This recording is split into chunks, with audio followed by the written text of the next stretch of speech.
what again? Say what again? I dare you. I double dare you, mother. I hate when people talk during the movie. Over the line! Back off, man. I'm a scientist. Wise man say forgiveness is divine, but never pay full price for late pizza. Return to VIDEOTECH.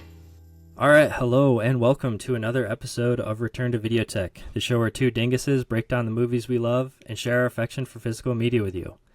On this episode, we're putting a small dent in our long, shameful lists of movies we bought blind but have not yet watched. We're talking Abel Ferrara's Bad Lieutenant, Bill Duke's Deep Cover, and the Safdie brothers' Daddy Longlegs. I'm Keith, and with me as always is my heterosexual movie life mate, Matt.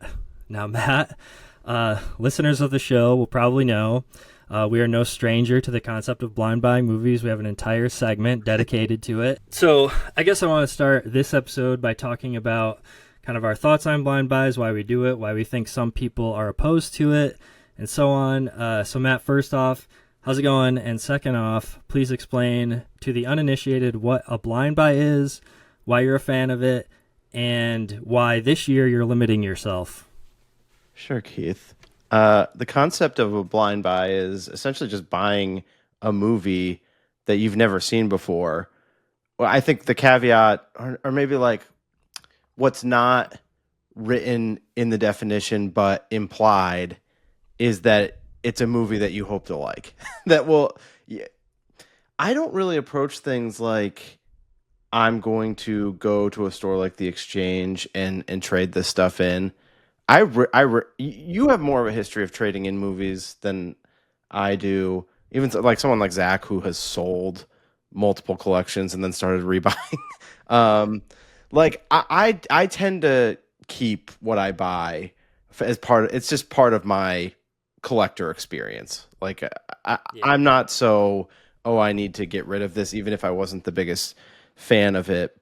But it adds a different element to the collector experience, in my opinion. Whether you are like me, where you basically keep everything that you ever buy, or you're the type of person that will go and sell it on eBay or trade it into a physical media store if you're not into it. I just think that it adds a whole other layer of discovery. Mm-hmm. I enjoy that part. I enjoy like, I've never seen this, but it's a director I'm aware of. Or I've never seen this and I've never heard of it, and it just seems unique and cool. I was trying to think to myself what percent hit rate I feel like I have, but I don't think you can just say... You can't just put it into two categories of good or bad. There's ones that I'm definitely like, I'm super glad I bought this. This was like so up my alley. Like Miracle Mile was definitely one from last year that I was like so happy with that purchase and just happy to have it in my collection. I've definitely had, so I guess like one category for me is like 100% hit, super happy with the purchase, will keep in my collection forever as like a prized piece. And then there's a lot of like, I liked this okay, I was kind of into it, I'm glad I watched it once. And you know what I mean? Like it's not a regrettable purchase. Like I'm glad I watched it once, but I'm probably... It'll be a while before I revisit this, and it may never happen. I mean, it might sit on the shelf indefinitely. And then there's just like the absolute duds. And there was one time, Keith, just one time in my life that I bought something that I was just like, this is unmitigated garbage, and I'm like gonna just throw it in the trash. I think I gave it to Shane with just like, I gave him. I don't have it in my heart to throw away a movie. Like, it just so what was the movie? I can't even remember the name of it. When we get further into this and you start filibustering a bit, I'll try to look it up. It was something that I bought as part of like a Kino sale or something, and like it was probably like $3. Like it was not much money, and I just kind of like put it into my cart as a random throw in, and I'm like, I'll give this a try. And I recognized the actress that was in it from something, but it was so unwatchable And I told Shane, I'm like, listen, dude, if you throw this into the trash, I will not be offended by it. But it's just like, I don't know. At a minimum, like, try to watch it first before you throw it out. So I just feel like there was some other value out of this thing. But that's only happened one time. I mean, that's the risk you take with blind buying. And I think that's probably why some people are like super against blind buying. But in my mind, I think of like movies like an experience. It's like, you don't, every time you go to the movie theater and spend $20-$50, however much it is to go to the movies, you get a bucket of popcorn too, and it's easily like $50. That's like comparable to what buying these like special boutique releases is, like, monetary wise. Like, you're spending the same amount of money for like when you buy the physical version as opposed to like going to the movies. Like, you at least get to keep the movie and watch it again and share it with your friends, loan it to somebody. Or if you're like me, like you said, like, I'm not against selling stuff if I don't like it. So Yeah. that's kind of like how I justify it to myself. Not that it needs justifying, but to like the people who would push back and say like, I only buy movies that I like and know that I want to have like on my shelf. You also said it's about discovery too. Like, a lot of these movies that you get like in the Criterion Collection or stuff from Vinegar Syndrome or some of these other boutique labels, they're not available to stream or rent anywhere, and you definitely can't go see them in the movie theater. Yeah, you bring up another point of it. Some of it is just like the preservation of some of these movies. Like the Woman Chaser comes to mind that, you know, we did for the show at one point, like Cinematograph put it out. That I feel like, I mean, from what I was researching about that was a movie that was pretty much like unavailable. And it's so weird and like offbeat, but like I'm super glad I own that because I just feel like that's one of those movies that is just going to like disappear and could be lost to time. Yeah, yeah. And there's a lot of those. Yeah, and like you said, like, once you start going down these paths of like wanting to learn more about certain directors or certain actors or certain cinematographers, it's like sometimes buying the movie is the only way or the easiest way to see the movie. So I don't know. I thought it would be fun to start the show off this episode, since we're just doing, you kind of came up with the idea to just pick 3 blind buys that we both have bought without having seen before. It was an experiment gone somewhat wrong ahead of time, because I was like, I just felt like we had to have a decent amount of crossover or some degree of crossover in blind buys that were sitting on our shelves that we had both separately blind bought but had not watched yet. And I'm sure I didn't make it through my full list, but I sent you just like a quick glance through everything. And it didn't take that long to find 3 though, because you sent me a list of what, like 10, 15 movies maybe, and I was like, oh yeah, that one and that one I have also bought but haven't watched yet. Yeah, I think it was more like 40 or 50 movies I sent you. Oh, was it really? Maybe I just looked at like the first page then or something. I just sent you a text of the movie that I was tempted to throw out. It's a movie called Like Me. It starred Addison Timlin, who I was familiar with being in like season 2 of Californication, which was a Showtime series with David Duchovny. And not familiar with this one. It said it was a psychological horror thriller. You see, the cover art is like her sitting on some car underneath some palm trees, like on the beach, and it's all like neon looking. And I'm thinking, is this like some sort of low rent, like neon noir thing? Like, you know, because it was of that time, 2017, but it was rough. It was very rough. It was unwatchably rough. So, yeah, I mean, I would say my hit rate, because I think I'm a little more flippant with my just like buying stuff randomly, ordering something that I think looks cool, like. My hit rate's probably closer to like 50%. Like half the movies I buy and watch, I'm like, I kind of wish I would have saved that $20, but then it goes to pre-played. So. I've tried to get a little bit more careful with it. Obviously, like, I'm limiting myself this year in general, although I will say I'm up to 5. I'm up to 5 purchases now for the year, although I guess one blind buy. At least The Gambler was a blind buy, but it's with a label that I trust, and I am at the point now, Keith. I don't know if you do any of this, but I've started to Well, let me give it a quick look-see on Letterboxd and see like what the score is and what some people are saying about it. Well, that's another thing I wanted to talk about too, real quick. It's just like there are different levels of blind buying. Some are just straight up like back in the day at the movie store at VideoTech. Yeah. You see something that the cover looks awesome. There's like, I don't know, a cool monster and a babe in a bikini or something, and you're like, this looks cool. Something from Vinegar Syndrome. Like, I'll check this out. Definitely. And then other ones are like that, where you're like, maybe you've heard about it, you know somebody who's involved, either the director, cinematographer, actor, or something. So like, I feel like if you're in that category where you're not just buying stuff based on like the cool artwork, like you're gonna have a higher hit percentage for sure. And you've definitely gotten yourself into that. So can I ask you what sparked this in you? Like, why did you want to limit yourself? Like, challenge yourself to only buying, was it 9 or 10? It was 9 because I specifically wrote less than 10. Okay. That was the wording that I used. I was like, oh, okay, so that really means 9. But I was like, whatever, that's the way I wrote it, so I'm going to try to see it through. Really the last 2 years, right around like the start of the new year, Lindsay and I both did a thing where we like wrote down our goals for the year. And last year I came pretty damn close to hitting everything that I planned to do. It was like, I don't know, run a certain amount of miles, drink less than X amount of units, because I like track that stuff just to, for health purposes.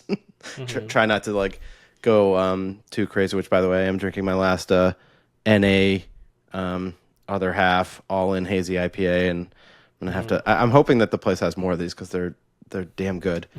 But I like redo the kitchen was like on the list.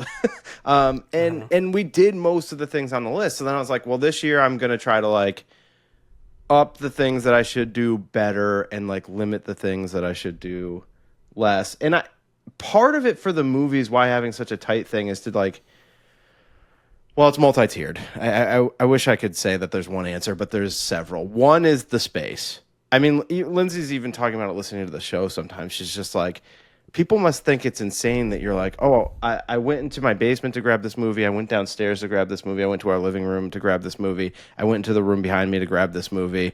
You'll reference a movie. And it's like, she's like, it seems like we have movies in every room in the house. And it's like, yeah, there is like 3 different places where I store movies. And like, so part of it is like a space thing. Part of it is trying to just be more selective and not go crazy with the blind buys and movies that I just, as a collector, sometimes it's like you grab stuff that you're like, yeah, I liked this movie. I have a certain nostalgia for this movie.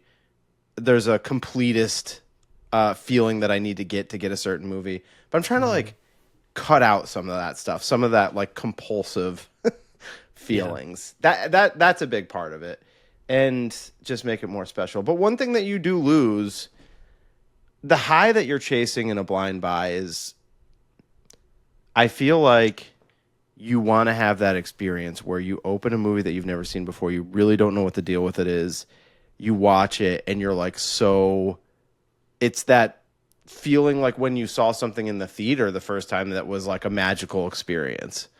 Yeah. It like what, because you can find movies like that, but it's pretty rare. Like most of the things that you blind buy are like the top feeling that you're going to get is like, okay, yes, I thought I would like this and I did. But then every once in a while, and I feel like Miracle Mile was one of those movies for me where I was just like, wow, I'm so glad I got this. Like, this is so cool and so fun.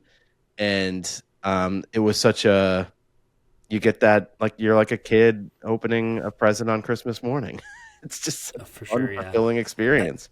I got to say, too, we did not, like, plan this out, really. We were kind of just, like, like I said, you threw like a list of movies to me that you had bought blind, and neither of us had watched, and both of us had blind bought, actually.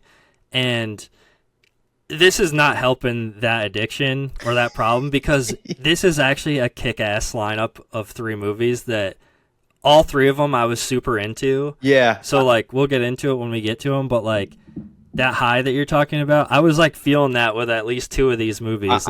Yeah, I gave all 3 of them positive scores as well.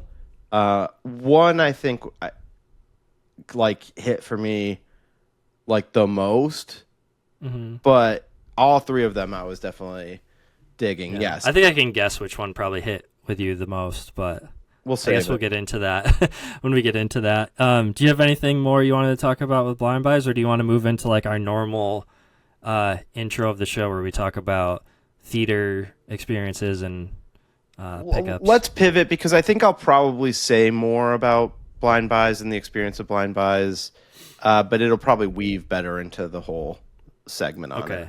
Yeah.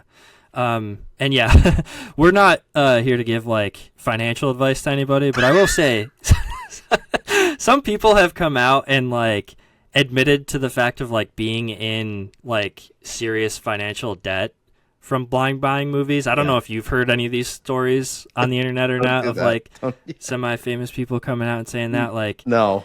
I would just encourage you, if you're in a situation like that where maybe you're spending money that you don't actually have, that's a situation where I would probably encourage you not to be blind buying movies. But well, look, and I would say, like, even though I said I don't do this, I'm this way with like movies and records. I'm always like, listen, if I get into a real bind, and like I can sell these, yeah.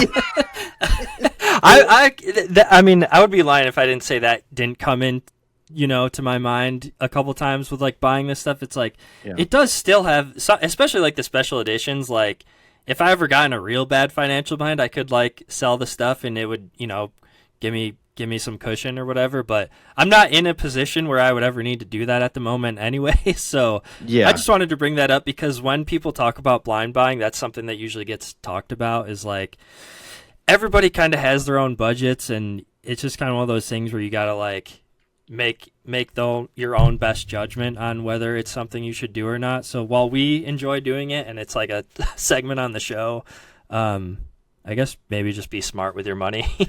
Well, I would certainly never be accused of being a minimalist, but I was like following some of the ideas behind that a few years ago, and some of it was kind of resonating with me. And one of the people that I heard talk about like the concept of minimalism, which, you know, if you don't know, it's like trying to live with like as little as possible, because it sort of reminded me of Up in the Air, where George Clooney, you know, he has that whole thing about like the backpack and, you know, put your family in your backpack, put your house in your backpack. Like now all of a sudden it's feeling really heavy. I mean, his was a little bit more about connection, and the concept of minimalism is more about like consumerism and like, don't let yourself be strangled and suffocated by consumerism. And because it's like this snowball effect where now you have to keep a job that you don't want because you owe X amount of money because of all the consumerism that you're addicted to and the purchases and everything. That being said, I'm the last person that could say that they are a minimalist, because I have a massive movie collection and a pretty good sized record collection. Like, but one time I did hear one of the people who was like very into it say that, look, you can have those things in your life if they bring you value. Like if you're getting value out of it, then it's okay. But I think where consumerism goes wrong a lot is like, it's the Spring Breakers thing. I got shorts every color. Yeah. Just like the idea of it, like you found one thing that you liked and you had to buy 10 of them. And which I, you know, sometimes, hey, listen, sometimes I find a pair of pants that fit just right. And when that's the case, I'm buying 3 different shades. It's hard to find a good pair of pants, I think, as a man. Yeah.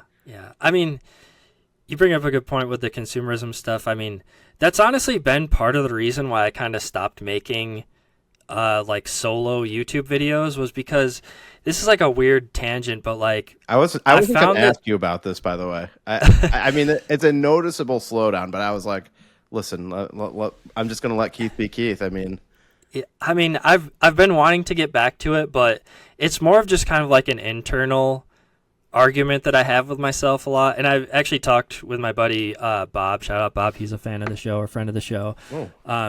Talked with him about it a couple of times. But it's like, I realized that like the most viewed videos I was putting out was all just ones where it was like a Criterion sale, and it's like I'm going out and buying this stuff, and I kind of just don't want to contribute to the whole like consumerist mentality of this, I guess I would say. Like, and not that I think that like my videos are like swaying anybody to like buy this stuff, but it kind of, I don't know, it kind of like hurt a little bit to realize that like the videos where I'm like talking about like trying to really dig into like the themes of some of the movies that I really like weren't getting the same attention that videos about like, oh, go buy these, 10 Criterions because they're on sale right now was. So, yeah, I don't know if that really has anything to do with this, but I think it weaves into what I was talking about anyway. And another, I mean, I think we're still tying back into like some of my reasons for the limit. I mean, it's like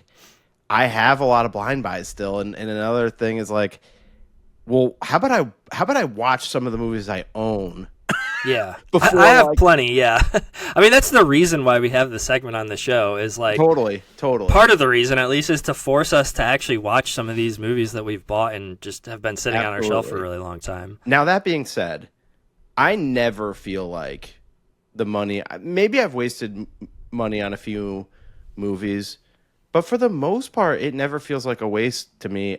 There's not a night in my life that Lindsay doesn't ask the question, well, what do you want to do tonight? And I'm like, Yeah. I don't know. Do you want to watch a movie? And it's become a recurring bit at this point that it turns into the scene from Once Upon a Time in Hollywood where she's doing Brad Pitt and she's like, well, I figured we would. I got a 6-pack in the back. Figured we'd order a pizza. Like when they're watching his episode of not Bounty Law, of FBI. I mean, It's just part of the routine. yeah. I mean, we've slowed down a little bit recently. Sometimes we take breaks, but I mean, we probably watch movies together on average for the year 4 nights a week. 4 out of 7, I'd say. I mean, yeah, if you're doing it that often, then I think blind buying is, it's an investment in your relationship. Yeah, we have certain movies that we rewatch every year. I've referenced that on the show before. I don't think anything I've ever blind bought has made like that list. Like it's generally movies that we love together, even if it's something that we've come to love over time. It wasn't something that came on my radar as a blind buy, but there's definitely blind buys that Lindsay's watched with me that she's liked and we've like talked about watching again. Mm-hmm. Okay, so we were going to pivot to other topics. Yeah, we ended up going just as long, I think, after that. But yeah, we'll talk more about blind buying, I'm sure, as we get into the movies. But yeah, so did you go to the theaters at all? I literally just got back from the theaters like 2 hours ago, my friend. Oh, hell yeah. What did you see? We saw Over Your Dead Body. Are you familiar with this at all? I don't think so. Lindsay looked up the box office numbers for the weekend. This was an 8th. So not like, a huge... people weren't clamoring to come out for it. I never saw a trailer for it. It's on my radar, of course, because it was directed by Jorma Takomi from The Lonely Island. And as it's been well documented, this is a Lonely Island household because of Lindsay. Not that I'm not a fan, but I'm like a casual fan. She's like, she just has that tie of watching them on SNL for all those years, the digital shorts, all that stuff. I feel like we weren't that close with what was hitting with, like, I don't ever remember our group of friends talking about like Saturday Night Live. Do you? No. I mean, maybe Burton or something. My wife, Christine, is like really into Saturday Night Live, or was really into it back in the day, but I've come to realize that it was a very big blind spot in my love of pop culture. Not that I've like had some resurgence or something where I'm like a huge Saturday Night Live fan now or anything, but it's definitely something that was way more culturally significant than I think our group of friends ever treated it as. I can remember like several occasions of like being surprised when I found out that a movie that was like pretty popular was like a spin-off of like a segment or something. Like wasn't Wayne's World originally? Definitely Ladies Man. Like there's a lot of movies that I probably still don't even know that were like spin-offs from the show. Yeah. And I feel like a lot of the time the movies would be ones that I was like, oh wow, like I really like that comedy, Yeah, I mean, I only really got into like the Lonely Island dudes when Hot Rod came out. Like, that's how I became aware of them, of course, through a movie. Yeah. But Jorma directed this movie, and it stars Jason Segel and Samara Weaving, who I do really like. I think she's really strong and can bring like a lot of different elements to a movie. Obviously, she has a little bit of a modern day Scream Queen thing going on because she was in the opening of, maybe was it Scream 6 that she's in the opening of? I think it was the one in New York because she Yeah. gets killed like in the beginning. Yeah, I think that was 6. but that Ready or Not movie she was into. I'm just looking at her. I liked Ready or Not. I Yeah. really liked Ready or Not. I didn't see the second one. It seemed weird that it would have a sequel. Yeah. But I did like Ready or Not. So I've enjoyed her. She's also good in this.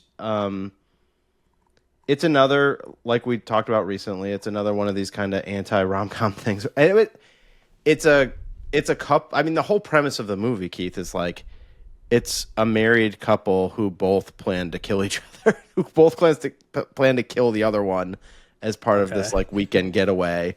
But then it unravels into something completely else because there's like these other criminals that show up and try to kill them. It sounds kind of fun, actually. It's based on like a foreign movie. So it's like another movie that already existed. And before I talk about my feelings on that, one of the trailers before it was is in a violent nature or something. Is that it was a we talked about that a little bit. I saw that in the theaters. There's a second one coming out. Yeah, they are doing a sequel to that. So yeah. I saw the trailer for the second one. So I never saw the first one, but now that I saw the trailer for the second one, I want to watch the first one. I feel like when I was telling you what the first one was, you were kind of in, but you probably just forgot about it. Yeah. It's the one that's kind of like the killer is very like Jason from Friday the 13th-esque, but like he looks like the, a combination. The gimmick is like the camera is kind of mostly for most of the movie, I'd say like 80%, maybe a little more of it, is like literally just following him. He looked like a combination. Like third person perspective. Yeah. Like, well, I could tell that from the trailer for the second one because it's like it seemed like a lot of slow shots of him walking, but it with like loudest sound effects as he's like crunching sticks, walking over them and stuff. I mean, it seemed cool. It seemed like it just seemed like atmospherically like pretty fun way to do a slasher movie. I was really into it. I know some people thought it was boring because it is slower than most slashers, I would say, but it had some really gnarly kills. So if you're a weirdo and into that stuff like me, sure, you probably like it. But it also was kind of artistic too. Like I want to say there's like the 4:3 aspect ratio, and it was shot like it's real grainy, old looking kind of. I don't know. I thought it was cool. He looked like a combination to me of like Jason, the I Know What You Did Last Summer guy, because it seems like there's a hook. Maybe like The Town That Dreaded Sundown and My Bloody Valentine, like all those killers like wrapped into one. Yeah, I mean it's definitely kind of like playing with a lot of slasher, like 80s slasher tropes and stuff. But I think the unique aspect of it is like most of the movie is from his perspective. But I've actually heard that the sequel, they kind of did away with that. I don't know. But you're saying from the trailer, it still looked like it was a lot of him just walking through the woods. It seemed that way. I mean, it seemed like they were leaning into that being the gimmick that sort of distinguishes what this franchise is. Yeah. And I'll still see it. You should in. definitely check that out at some point. The first one is good. I like it. Yeah, like now that I saw that, like I'm like, I got to get Shudder again. Yeah. I'm in the middle of like trying to like get rid of streaming services, which I'm definitely gonna do soon because I'm just like, so like I don't want to watch Prime, I don't want to watch Peacock, I just do not want to watch movies with ads. This is why I got into buying movies in the first place. Yeah. So and I think it's gonna take some of the consumers like pushing back a little bit because it's like even for sports, like dude, if you're into sports, they make it so you have to have so many different streamers to be able to watch everything. Yeah. And it's BS. The sports should just do like exclusive deals with one of the streamers. So then at least you can make a decision on the sport. Yeah. I still feel guilty about having Prime, and it pisses me off because I'm watching The Boys right now. I don't know if you watch The Boys, but and when they added ads, it just when you start playing the show, you can see how many ads they show you where all the ad breaks are. And I feel like when they first added ads, there was like, you get like 2 or 3, and they're usually just like right towards the beginning, and they get out of the way, and that's like not that annoying to me. But then when I started playing like the most recent season of The Boys, it's like there's like 7 ad breaks and they're perfectly spaced out like every 3.5, 5 minutes. Yeah, I know. I'm just like, I'm so over it. I want to get rid of it so bad, but it's way too much. Yeah. Prime is the hard one though, because you get the free shipping with ordering stuff that you I know, don't but I'm need. sort of like at this point, I think everything comes quickly whether you have it or not. That's true. I'm starting to Yeah. think I mean, that. as soon as The Boys is over, I think I'm going to finally get rid of Prime, but we'll see if I can hold myself to that. So Over Your Dead Body, I'm going to compare it to the drama a little bit just because I saw them both recently. They're both, you could argue both of them into this sort of dark romantic comedy, anti-rom-com thing. I definitely appreciated what the drama was going for more than this. Like, this was like more of a simple, concept from that standpoint. But I liked the execution of this way more and better than I was expecting. Like, there was a decent amount of laughs. Like, I was laughing like, a little bit out loud through most of it. Then a couple of like hard laughs in the final act, like unexpected things. And the execution of the action and the comedic violence was just so much better than I would have expected going in. Like, Okay. There were moments of hilarity with the comedic violence. And also, Now you're selling me. Now I really want to see it. I think you should check this out. I liked it more than I expected to. And I am a little like, look, this is a Lonely Island household. It would kind of be sacrilege if I went against Lindsay on it. So I kind of like carry a little of that bias into it. It's like all of those critics that, on Rotten Tomatoes, every single one of them gives any Avenger movie like 100% score or whatever. Like, that's like, instead of it being for the Marvel movies, like anything with the Lonely Island, like I lose all credibility. Like, I have to have some, like, take that off the table. I really enjoyed this more than I was expecting, and it went way further with like the violence and everything, and even maybe a little bit of a wink to Inherent Vice fans. Okay. The guy that is like the big badass bad guy who's only like briefly in the movie in Inherent Vice, he's played by Keith Jardine, who's also in this. And there's a part where he's like afraid that they're going to try to like get one over on him and attack him, and he removes like the back of the toilet, like the top square part, and like holds it so that when one of the people's going to the bathroom, they don't come out and try to hit him with it or whatever. And I was thinking that like in Inherent Vice, he gets hit with one of those. I don't know. That's a violent move. I for some reason, people getting smacked with those in movies kind of freaks me out. I don't know. I mean, it does seem like a blunt force trauma to the head. I don't know how those you things are heavy. Yeah. I mean, I know, and it is a move that happens in multiple movies, but it does seem absolutely brutal. Like if this was Mortal Kombat, that could totally be a finisher. That's a finisher for sure.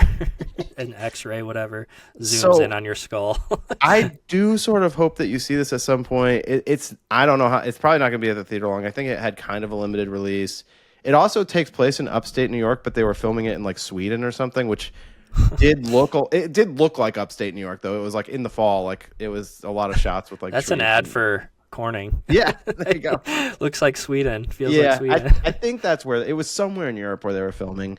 But yeah, dude, I would really recommend this one for you, and I'll definitely check it out. It sounds cool. But yeah, I do I'll probably get it like when it comes to streaming somewhere. Probably not going to have a long run at the theater, and that was a nice feeling too. Like, as the movie was starting, I was like, you know what? It's nice to be at the theater seeing something that I never even saw a trailer for, like has a smaller release.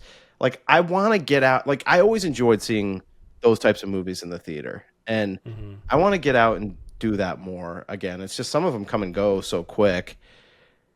I was surprised. Lindsay said when she looked it up that this was 8th at the box office this weekend, but 9th was that A24. Can you see my...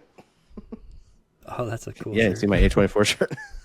That Mother Mary movie with Anne Hathaway, which I want to see that too. Like, if I was picking this weekend, we would have seen that. I'm glad we saw this, but I would have picked that. And I do hope to see that in the theater as well. Although it seems like a lot of people are kind of lukewarm on it or cool to the concept of it. Well, real quick, since I didn't go to the theaters at all, but you mentioned A24, I did rent a movie actually, like full price, $20 rent. Oh yeah. I do that. An A24 movie. Yeah. Called Undertone. And this was just a couple days ago. The concept is it's about a podcaster who they do like paranormal, like stories and not really investigations, but just like looking into these stories about paranormal activity and like ghost stories and stuff. And then they come across somebody emails them a bunch of audio files, and they're kind of like investigating those, and then it turns into like a supernatural ghost thing, kind of like run of the mill, but. Yeah. I think I only ended up giving it like 3 stars. I feel like it was getting some buzz before. Have you heard of it? This movie called Undertone? No, I don't know it. Yeah, I mean, I guess I was just kind of interested because the idea of like, you know, a podcaster horror movie sounded cool to me. Absolutely. It's a little too close to home though. Yeah. I thought it was okay. No, not anything that you need to like go out and spend $20 on like I did. I'm totally not beyond that move though. I will do that as well if it feels like I'm missing the opportunity to see it in the theater and it's nowhere available yet, but it has captured my interest. I will totally do that. Listen, there's a lot worse things in the world that you can spend your money on than movies. Yeah, if I was gonna give it one like really high praise thing, I would say. It did a really good job setting like a very creepy tone. Like me and my wife were watching it in the dark late at night, and it was kind of giving me goosebumps a little bit. There was some real creepy stuff, especially with like the sound design I thought was really good. But something that really took me out of the movie was, so you really only get the perspective of one of the podcasters, kind of like how we do our podcast. We're not in the same state. Oh, I thought you were going to say kind of like our show where we only get my perspective because we never stop talking. No, you really only get to see the perspective of the woman who is, you know, one half of the podcast. The thing that kind of was taking me out of the movie was whoever voiced her partner was just so unbelievable. Like, the dialogue, like, I don't think it was written bad, but the delivery was just so, it just felt very fake to me. So, yeah, that also is a thing that takes me out of movies as well. Yeah. Even though you never saw that guy, I think his performance was pretty poor. So you got me like freaked out now. Now I'm just like thinking about like somebody like coming up behind you with a knife, and I'm just like watching it happen. Yeah, this was more like demonic type stuff. So well, nothing scarier than that. I'm always like, well, what are you supposed to do in those movies? When I'm like, how do you combat? I don't know. Yeah, what are you supposed to do against a demon? Like, what? I don't know. You need Constantine. Yeah. You know, to show up. I did have a piece of physical media to share. Okay, yeah. Since the list has moved to 5, and this is already probably like our most cancelable episode based on the movies that we're going to be doing in the blind buy segment. I mean, yeah, there's some interesting subject matter. It's definitely like probably the least approachable of all of our episodes that we've done so far. I was thinking. Yeah. I mean, I don't regret doing that, and we've kind of leaned into going like more niche this year. Besides doing like Interstellar. Yeah. Mid-90s, not our best performing episode. But I'm fine with it. I'm like, whatever, who cares? Let's just do the stuff we want to talk about. Like, I mean, let's be real. A&W sugar-free root beer ain't calling anytime soon. Okay. Oh man, so sad. In line with this being probably, you know, the most cancelable content that we've talked about. In terms of like full body, we've definitely picked a lot of movies that people would be like, ooh, no. But I think most of these ones are kind of in that category. And in line with that, I picked up a movie that was, Zach would probably say that it's the movie that he's most happy that he brought into my life. He mentioned before. And Keith, I'm talking about the Vestron release of the Blu-ray of the Oh, Stone yeah. Age. That was one of my favorite episodes of your old podcast you did. You guys did an episode on that, right? Yeah, we did. Yeah. I remember laughing so hard at that episode. Yeah. Because it is like, it's just a hilarious premise. Some of the lines are hilarious, but it is like super cancelable because it is just kind of about dudes being like creeps with girls, like in, Yeah. you know, high school or just post high school or whatever age they are. It's of course I need to get that. It was the old. We talked about it on that episode. There used to be like a DVD of it that I'd see at like Walmart or whatever, and it was like trying to capitalize off of like Dazed and Confused. Yeah. And there was some quote. I don't think it's on this. And this is all. I mean this is the first time it's on Blu-ray. Now it's not a particularly like great looking movie, so I mean, Yeah. you know, it's certainly not in it for the cinematography. But the fact that they put it out on Blu-ray, I was like. Yeah, and I hung out with Zach last week, and he was talking about it. He just got his copy. He's like, "Did you get that?" And I'm like, "All right, I got it. It's got to count against the list. I need to get it." It's So are you down to 4 now, or what? I'm down to 4, so I got to take a break. I got to pull back. Take like 3 months off. Yeah, and some stuff it's like, oh, I already know. Like, I want to get the Criterion, like Body Heat. There's definitely other stuff that I've seen announced this year. Alice Doesn't Live Here Anymore. There's already stuff that I know I want to get this year. Although I will say some things I guess I could wait and ask for like Christmas so that they don't count against the list.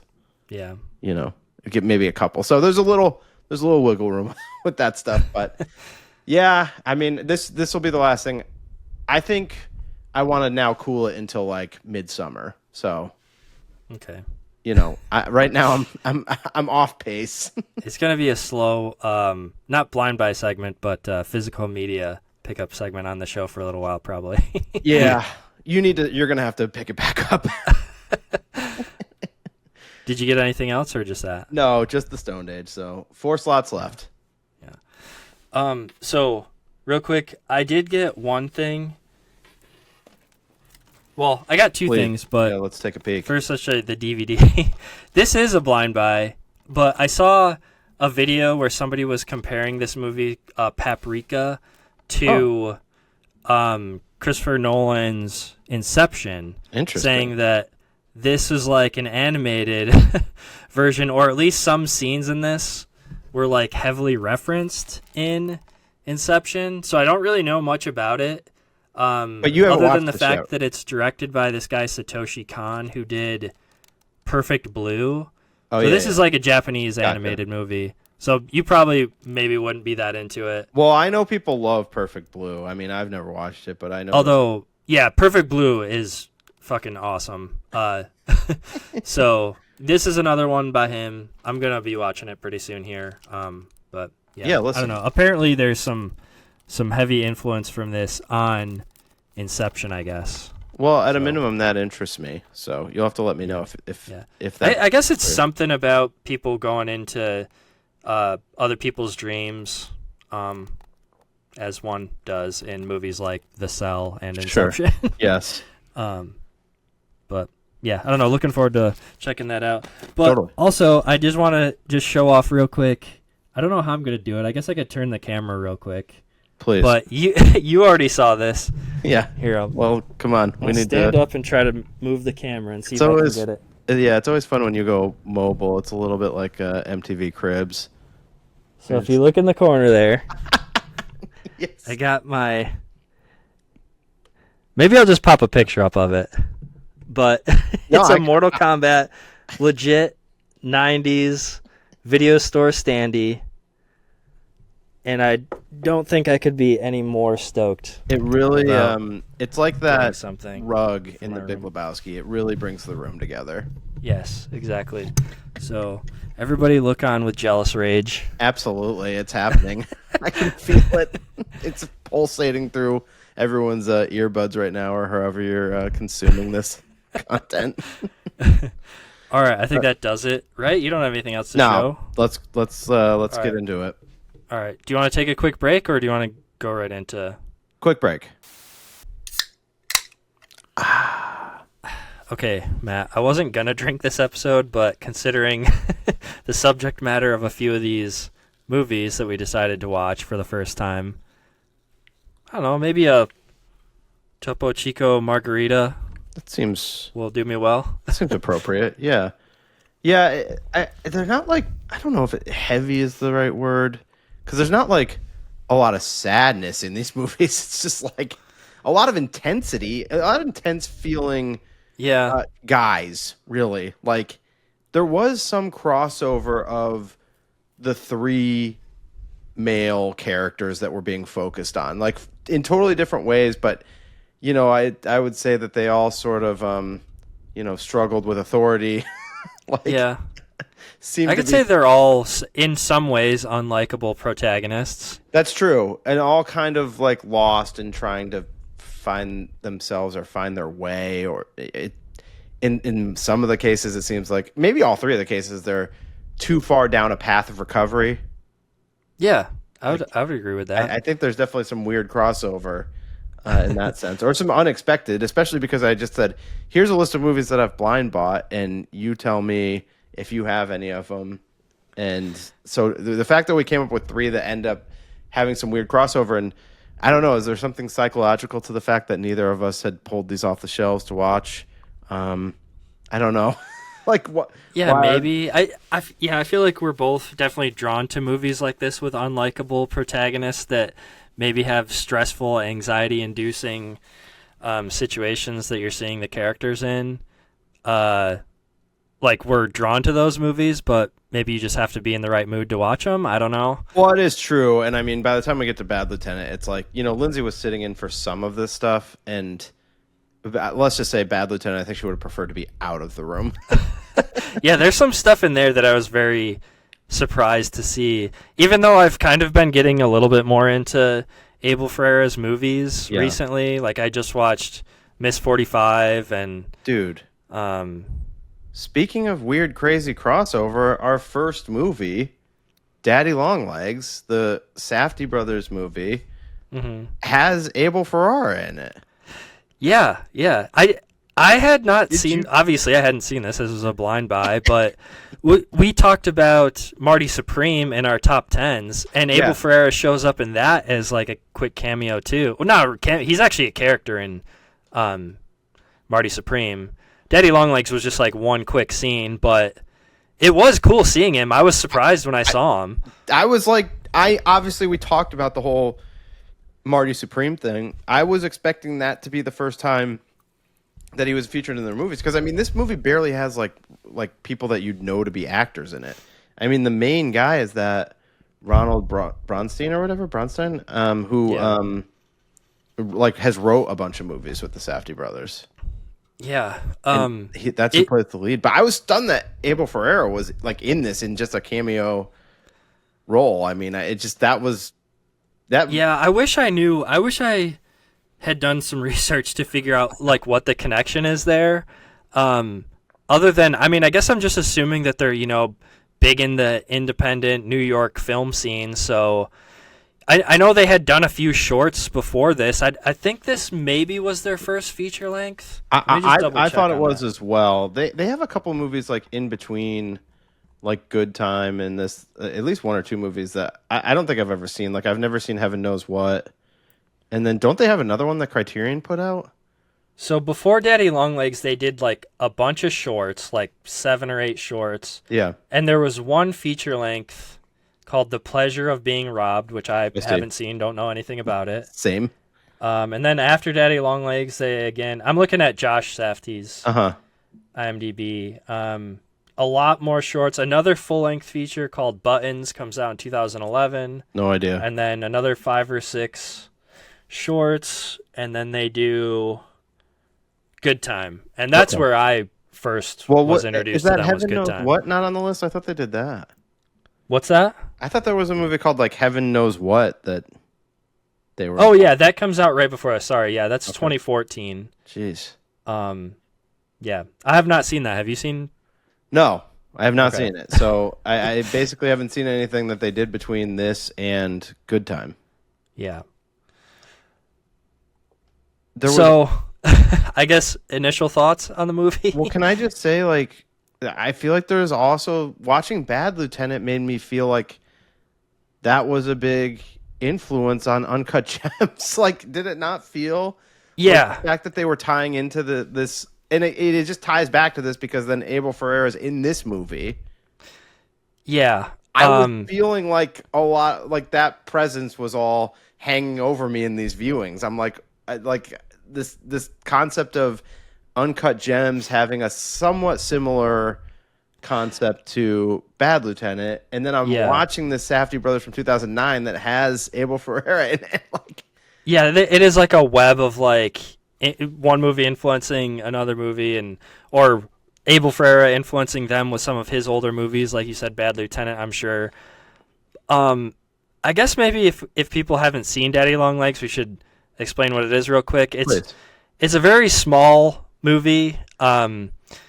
It's basically just about this guy who is separated from, I don't know if it's his wife or if they were just, together at one point. The mother of his children, they're not together. Yeah. He has two boys who are, I don't know, what would you say, like between the ages of like 8 and 12-ish, somewhere, two boys. Seems fair.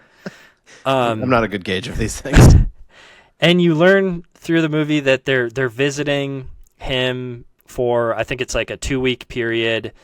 And you're really just following this guy, and he seems like a really good, fun dad at first. I would say well-meaning. He seems like well-meaning. Yeah. I think on the back of the box, I don't have it next to me here, but it's what are you looking the description said something about the father is trying to decide if he wants to be a friend or a father. Does it say something like that, or did I just read that somewhere else?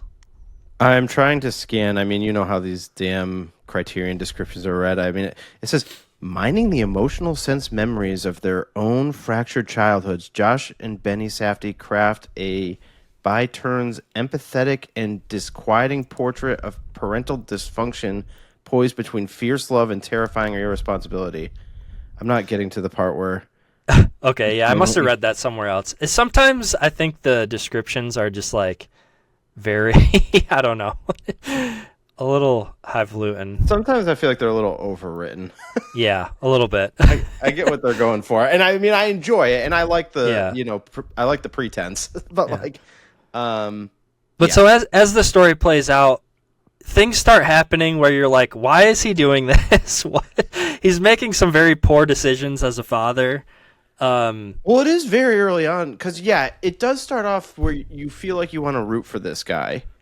There is a sweetness that it feels like he's carrying with him, but that does dissipate quickly because like one of the first nights he like leaves to go out to a bar and like picks up some woman and goes back to her place. And I don't think you know right away how much time they have together or that they're even there visiting. Totally. I think you learn that like halfway through the movie or something. So like retroactively, you're kind of figuring out the fact that he's like he only gets this certain amount of time, like 2 weeks for the whole year, I think it is.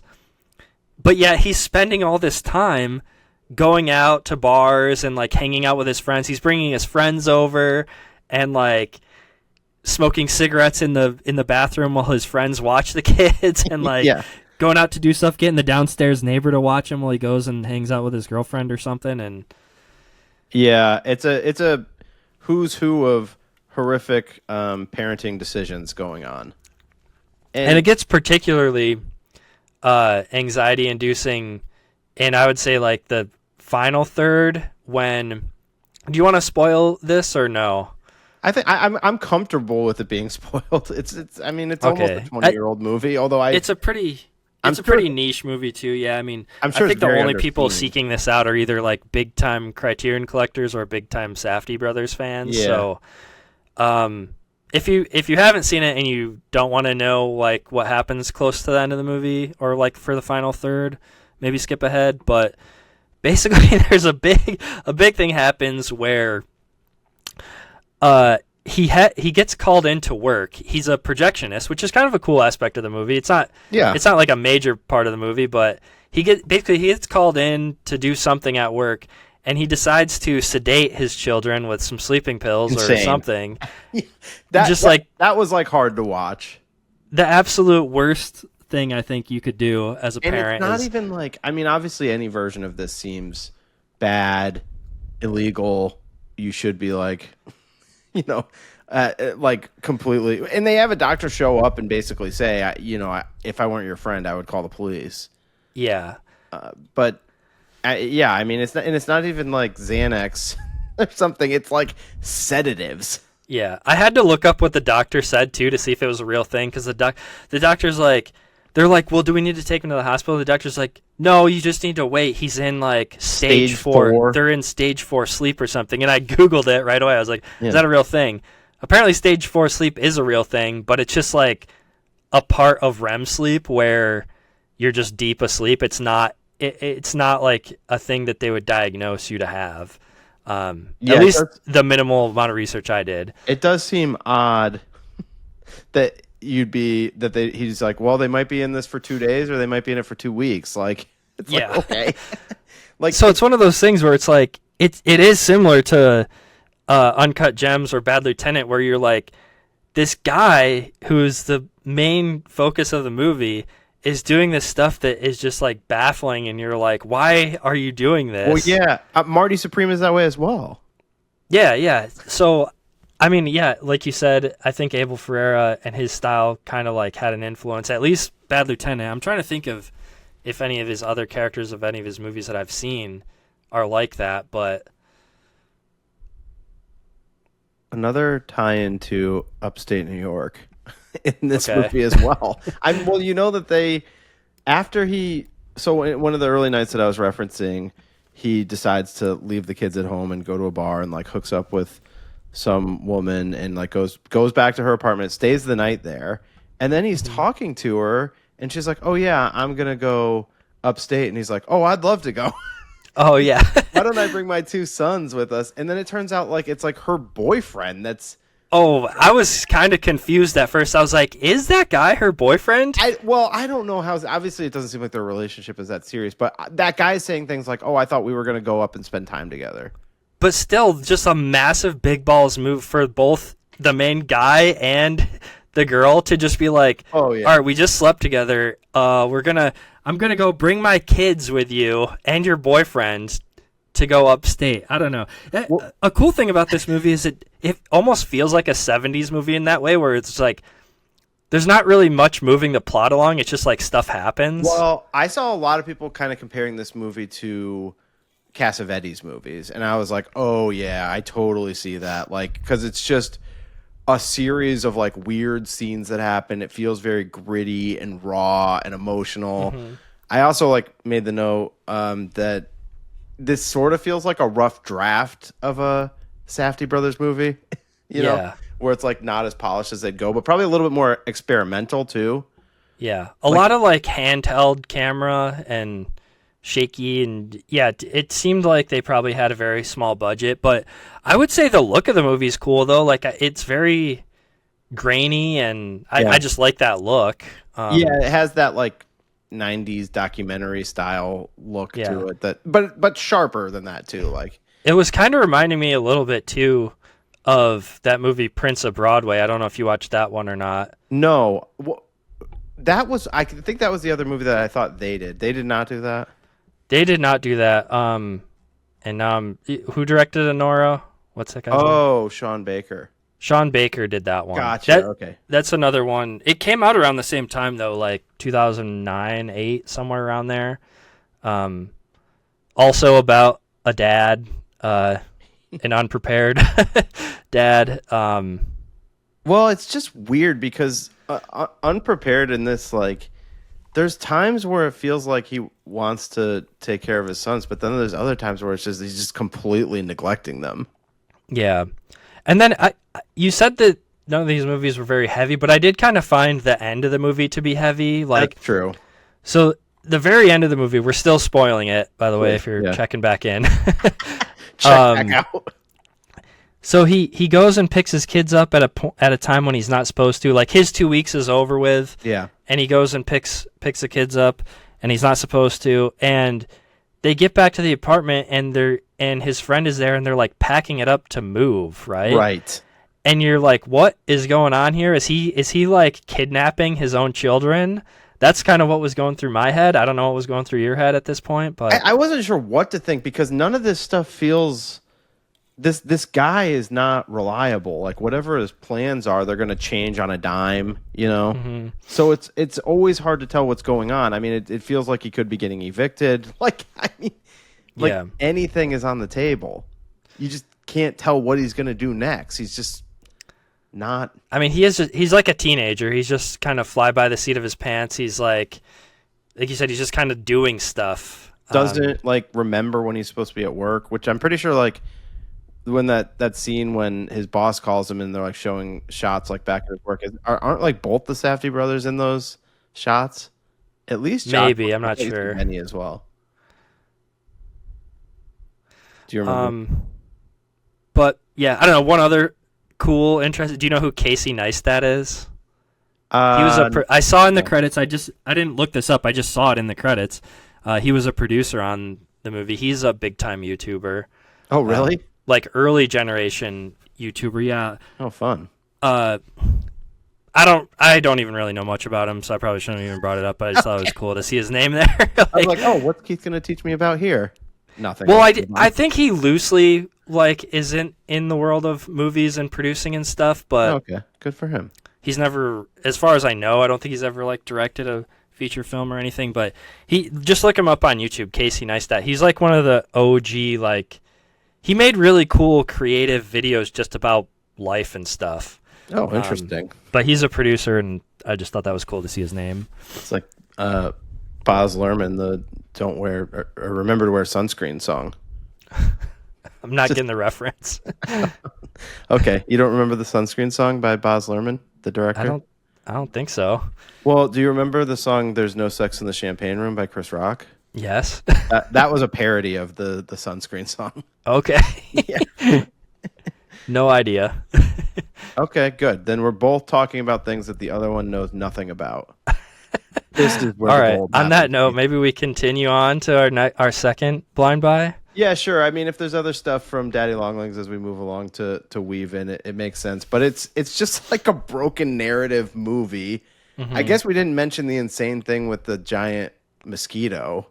Oh yeah, that was like almost Cronenberg-esque or something. Yeah, I don't know. there's like this weird surreal element, and I guess like, and that did remind me of Cassavetes, because there is parts of Cassavetes movies where all of a sudden something seemingly supernatural or unsettling or weird just happens out of nowhere, Mm-hmm. and like that kind of happens here, even when like the guy is like hanging from the building or whatever.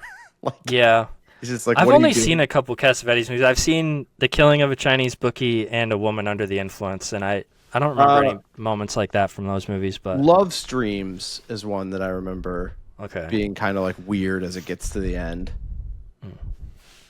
So, but Cassavetes were definitely movies were very like that had that weird raw like Cassavetes was always like super emotional when he's in his movies. Mm-hmm.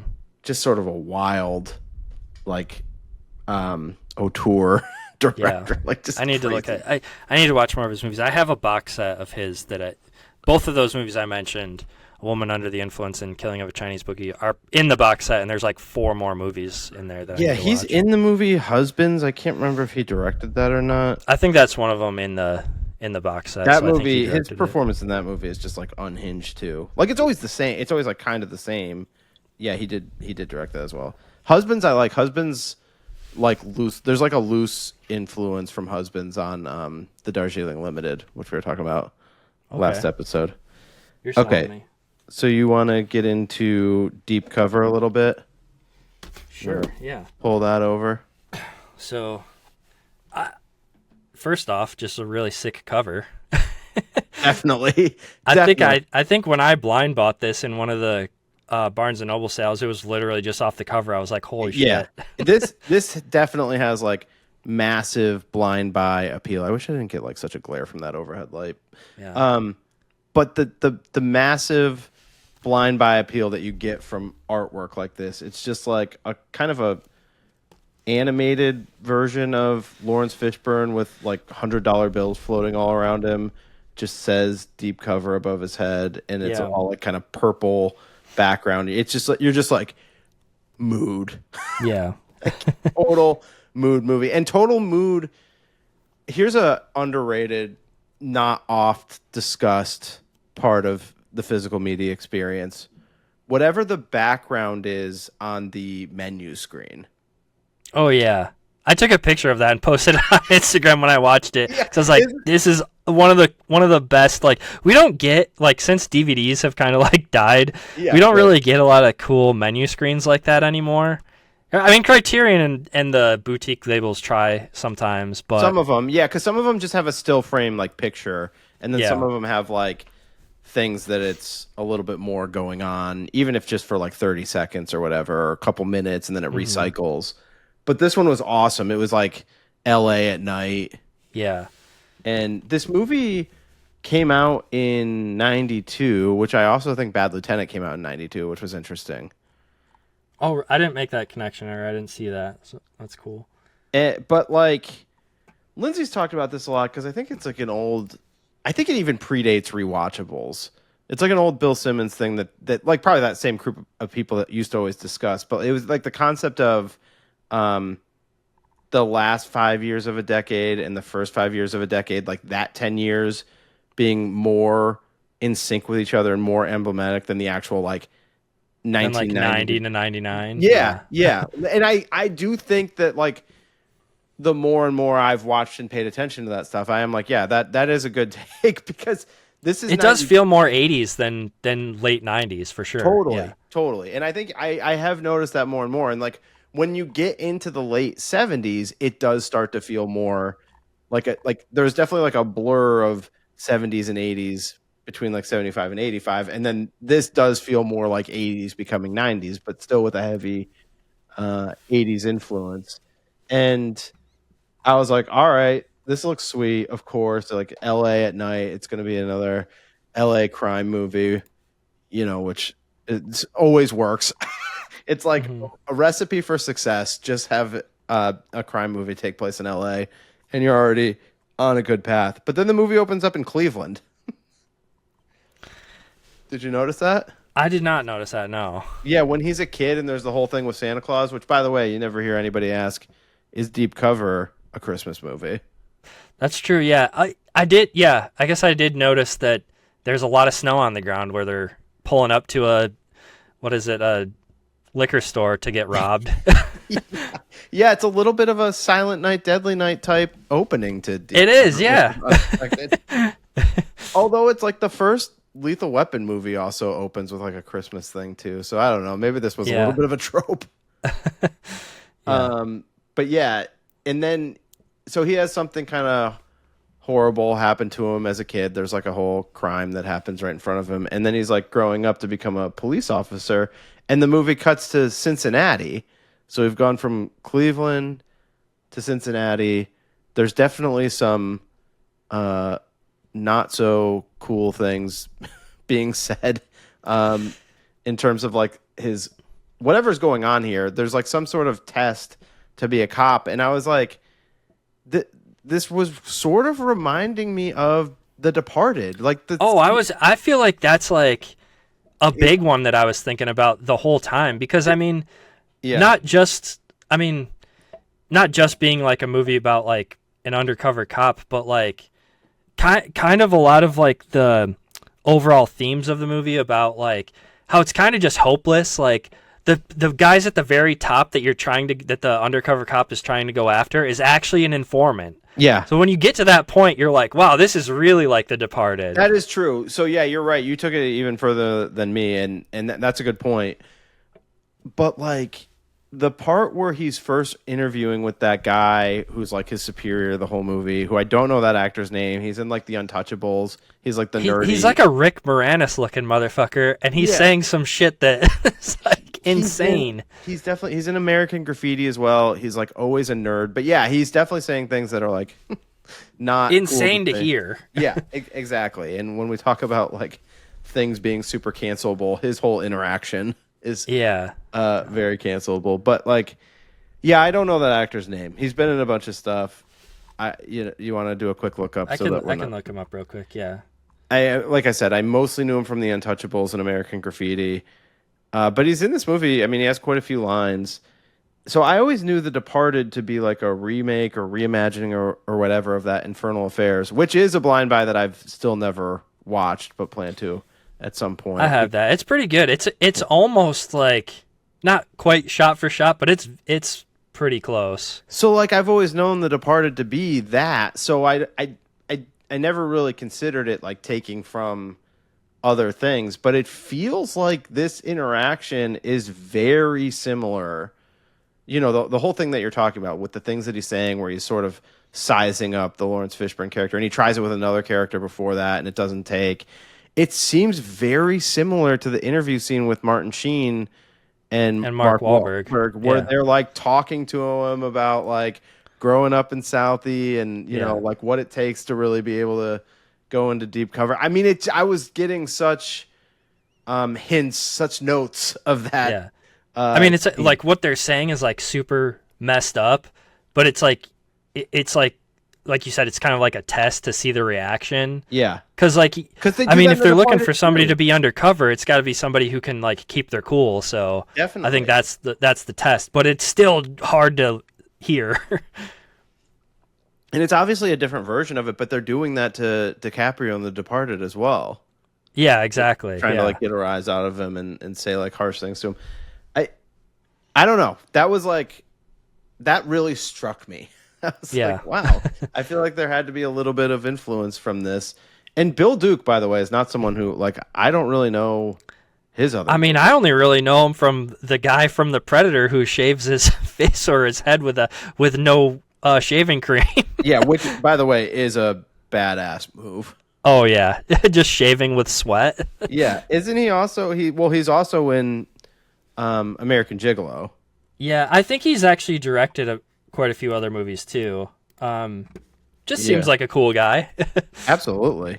And this movie, look, it's not the most polished that you've ever seen from a directing front. You know what I mean? Like there's definitely like some sloppiness to the filmmaking here, but in an enjoyable way. It sort of reminds me of those movies that I talk about, like that I like finding on Tubi.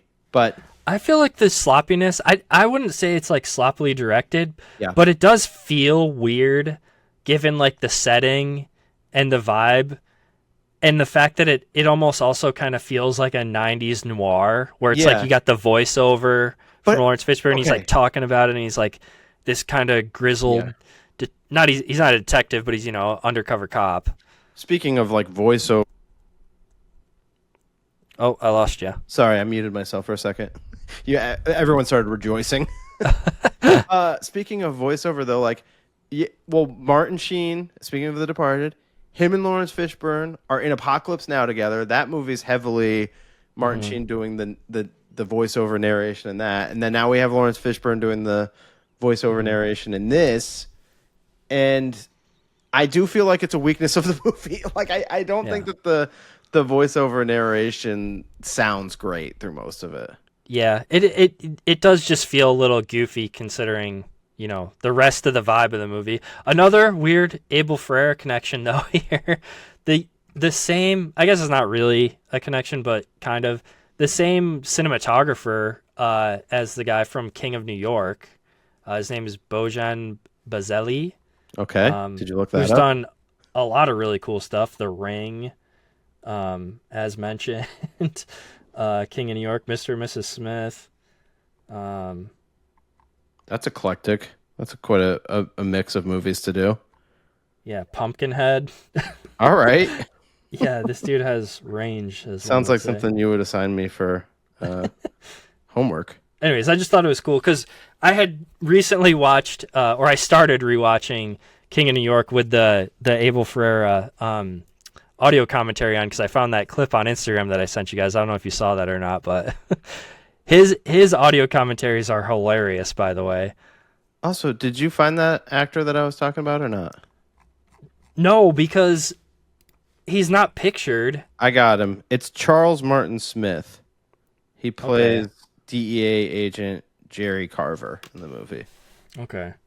So, something that we haven't even mentioned yet. Jeff Goldblum? This movie is like it's not a buddy cop movie. it's a buddy criminal movie. Like, Yeah. the relationship that those two have, Lawrence Fishburne, his kind of like undercover name is John Hole, and then Jeff Goldblum's playing this character named David Jason, which like sounds so made up. Yeah. I mean, I get that it's made up because it's a fictional movie, but it's like that does not sound like a person's name, David Jason. Yeah, it does sound like a very fake lawyer name, and he is a lawyer, right? Yeah. And he's kind of hilarious in it. This is like what a couple years before Jurassic Park. I think so. Yeah. Well, 92? no, it's 1 year before Jurassic Park. Jurassic Park was 93. The thing about Jeff Goldblum's character in this movie is I feel like he's just playing the same, or just Jeff Goldblum in general. I feel like maybe every part that he's ever played has been specifically written for him, or he just does what he wants. It feels to me like he's just being himself in this movie. Well, he brings his version to like every role or whatever. Yeah. Which it is a move, and I do think people like lean into that. You know, obviously like the bit like De Niro was always doing a Brando like impression or whatever as part of his acting, and Christian Slater is always kind of doing like a Nicholson impression as part of his acting. And I don't think Jeff Goldblum has someone that's, but he's doing like he's doing him. Yeah, he's doing some character that he created that's like his persona and making that character be meshed with that. And I think that makes this movie kind of quirky in a weird way. Yeah. And there's a couple things about this movie that are quirky. We talked about the voiceover, Jeff Goldblum's character in general, but then the henchmen of like the under guys of like the main dude are so weird. Like they're saying weird stuff, they're like and just cartoony like caricature type people. And they're supposed to be these like bloodthirsty like cartel type guys. Yeah. And one of them's just like this chunkier older guy who just doesn't seem like a tough guy at all. Yeah, there is kind of a lot of goofiness within the crew. I mean, there is parts of this movie that like some of the violence and stuff seems intense and serious, but I think a lot of it leans like exploitation-y. Yeah, I feel like that was something I was thinking about. I was like, if given a few different changes here and there, or maybe if you didn't have Goldblum and Lawrence Fishburne, this could feel more like an exploitation movie. Yeah. It feels like an exploitation movie that's been dressed up a little bit. Yeah. And but I love a lot of the LA stuff. Like it's just fun. These crime movies. It's big time about the main character's descent into the underworld as they're like, you know, giving him more money to get more involved in dealing drugs, and he's killing people. And yeah, I mean, there is like a little bit of a Departed thing where it's like the lines have now been blurred so much. Like you're doing a lot of criminal acts just so we can get you as deep into this underworld as possible. And I don't know. I'm assuming that there's some element of that happens or has happened, but it does seem insane. And then at the end of this one, it's like the main guy that they're trying to get to is like friends with the president or whatever. Yeah, I mean, at first, I think the first time I watched this, I actually have watched this twice. We talked about this before we started, but the first time I wasn't like, I just don't think I clicked that well with the movie, and it did feel more like just kind of an exploitation movie the first time I watched it. But on the second viewing, I think I kind of understand why it's actually in the Criterion Collection. Like a lot of the things we've been saying, I feel like wouldn't make you think that this is a movie that belongs in the Criterion Collection. But when you start thinking about like, so there's a moment like you were saying when what's his name, Russell Stevens is Lawrence Fishburne's character's name. After he kills like a rival drug dealer named Ivy. It's kind of like an oh shit moment when he goes back to talk to his superior, and his superior is just like he realizes after that point that like he's not going to get in trouble for like killing other drug dealers and stuff. And like there's kind of like a racial aspect to it too, where he's like the inner monologue that Fishburne's character is talking about is like, I killed a man just kind of like how my father was killed, and nobody cares, you know. So like that's right. there are some like heavier underlying themes beyond just the like corrupt government stuff too, which I think needed to at least be mentioned. So you've ripped the curtain open and revealed that this was a blind buy that you had watched before, actually, and we picked it to make it when I bought it, it was a blind buy. So yes, yes. But I do think if we were considering that same criteria, like, I think it would have opened things up even further. Like, we're not going to go there. We came up with 3 movies for the episode. But if I also just listed out blind buys that I've only watched once, the list gets like a lot longer. Yeah, like quadruples. Yeah. So there's potential for other deep covers. I mean, there's been a ton of Criterions that I've watched once, because that's the label that I have the most movies of, for sure. Yeah.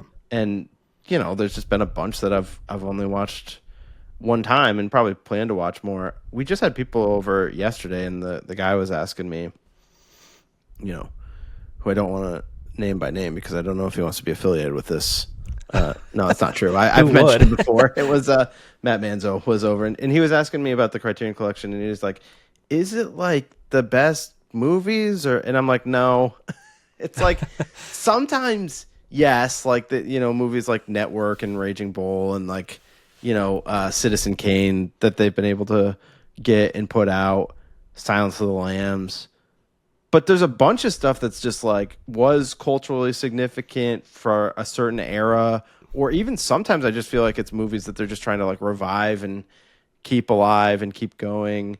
And there's a bunch of weird niche corners of the Criterion Collection, and I believe that Deep Cover lives in one of those corners.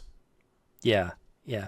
I feel like sometimes people put Criterion up on this pedestal that's like unfair to put them on, because it's like they can only put out the movies that they can license. So every studio is not going to give them the rights to, I mean, I was going to say Citizen Kane. They have Citizen Kane, but like, you know what I mean? Like they can't. The Godfather. They're not going to get. Yeah, they can't just put out whatever they want to put out. And if they could, maybe they would have a different philosophy, but it's a business and they have to make money, so they have to continually put out movies. So not every single movie in the collection is going to be like the best movie, or the most culturally significant movie.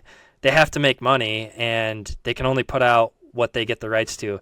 That being said, I think they do the best job out of all the labels of picking movies and getting the rights to movies that do have some sort of cultural significance or some message being told in the movie or some historical significance. So, and they've been getting bigger and bigger titles, I feel like, since the time I started collecting. Like, it was, you were like, oh, this is nice that they have like all of Wes Anderson's movies. But now I do feel like, and Silence of the Lambs was definitely like a big one for me to get. But like when I was browsing those Barnes and Noble sales, like back in the day, I mean, it was like 80% movies that I like didn't know what they were back then, Yeah. I mean, now they got like No Country for Old Men was a big one where it's like, oh, I'm surprised they got the rights to that one, Yeah. Same, like Raging Bull, even like Eyes Wide Shut last year. I mean, I know that's not like but it is a Kubrick movie, and I just feel like more and more they are starting to get stuff. And now that they have like more partnership deals with like Netflix and stuff, and it's like Killers of the Flower Moon. Trying to remember, what was the other Scorsese one that he did for Netflix? The Irishman. The Irishman. Yeah. I mean, if anything, that is one good thing that's kind of come out of the studios not putting as much stuff out on physical media anymore. Is they've loosened the reins on like letting the boutique companies release bigger movies, I think. Totally. That in the past they would have kept to themselves and been like, we're not cutting anybody else in on this, I do. Do you have anything that else you want to say about Deep Cover before we move on? No, not really. I mean, I guess just one more thing about Jeff Goldblum. I feel like I just need to say, while he's like acting very strange in himself throughout most of the movie, I do think this is one of his better performances, especially towards the end of the movie, because he gets very maniacal and almost evil, and Yeah.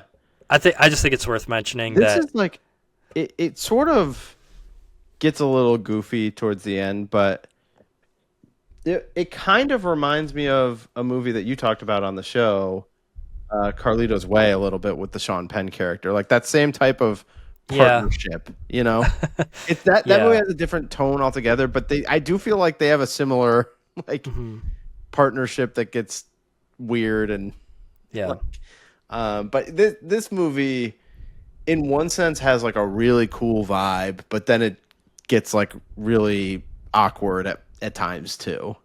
Yeah.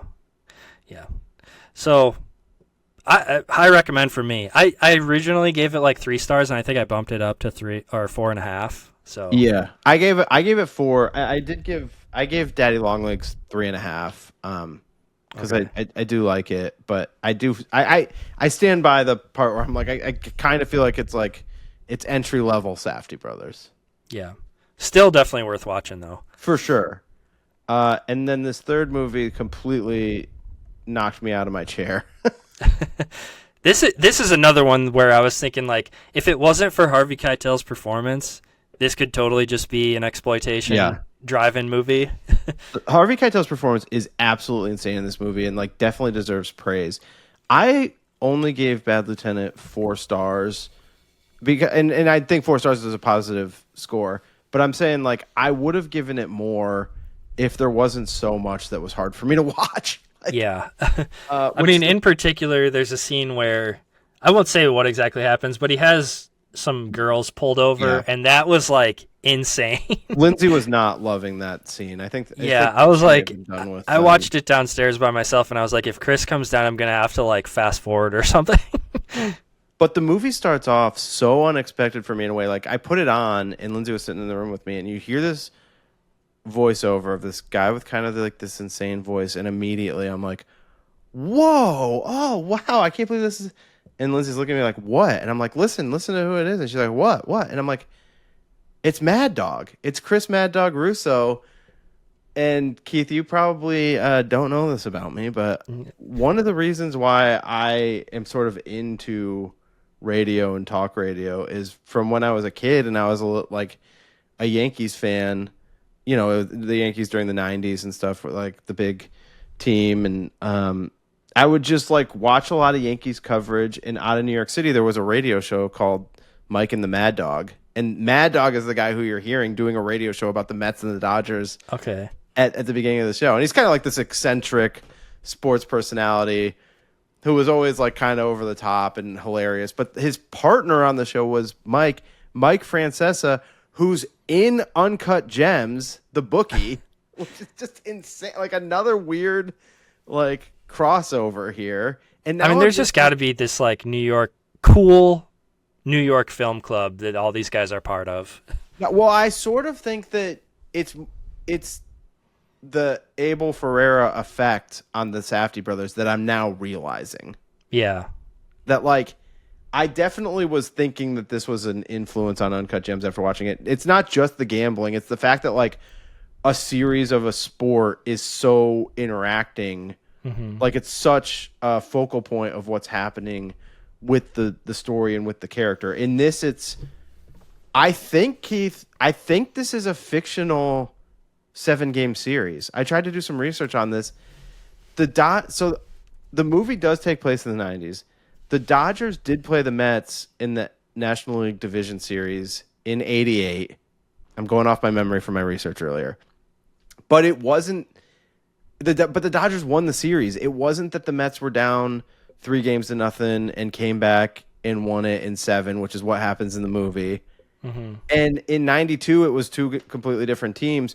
But they referenced Bobby Bonilla being on the Mets, which he was on the Mets in '92, but wasn't on the Mets like in '88 or whenever those 2 teams really did play. So I'm pretty sure this is made kind of a fictional series. I mean, it must be fictional if the ending outcome is different. I don't know. I mean, if somebody can prove me otherwise, fine. I was thinking that it was real and they wrapped it around that series, which also means that they just, if that's the case, then these like Chris Russo Mad Dog bits were like actually written and filmed for the movie and not taken from like real radio clips. Like, Yeah, I didn't do any research myself, but that is like an interesting aspect of the movie. but that definitely made my ears perk up and, gave me a little extra glow. It brought me back to my youth. Mike and the Mad Dog, Sports Radio 66, WFAN. They're talking sports, going at it as hard as they can. I was like, I'm back to my childhood. And then all of a sudden you're getting into like a fully nude Harvey Keitel and you're like, okay, what is this? But like, I was loving how much this baseball series was a part of the story. I was not expecting that at all. Like, Yeah. I sort of had an expectation of what this was because I had seen the Nick Cage movie, Bad Lieutenant, Port of Call, New Orleans. Which I know. I feel like I had a vague memory of you bringing this sequel up. I talked about it on the show, point. yeah, and it was sort of the start of the Nick Cage, I do a crazy eccentric movie like every year. Mm-hmm. I feel like we've been in that era for like 20 years now, but like, Yeah. that like Bad Lieutenant, Port of Call, New Orleans was like kind of the start of it, and it's more like a spiritual sequel. It's not the same character. It's like a different guy who's a cop who's like also a drug addict and like doing nefarious criminal activities. And Nicholas is directed by Werner Herzog, and Nicolas Cage is like acting completely insane. It's bizarre and surreal, and I mean it's not super surreal, but it's just strange. His performance. I mean, there's some surreal stuff in this movie too, though. There is, but not particularly the Jesus stuff. Yes, which is sort of powerful when you get to it. But Bad Lieutenant, Port of Call, New Orleans, it's just a completely different thing. They do act kind of similar. The two characters, they do act similar. Like you are like, okay, I can see this performance being influenced, even though it's definitely like two completely different characters. But that whole angle, I loved that they were mixing in this sport thing, and I was just like, okay, this seems like it was a huge influence on Uncut Gems. Mm-hmm. Because in Uncut Gems, it's Kevin Garnett and the Celtics in a series of games that are, you know, impacting.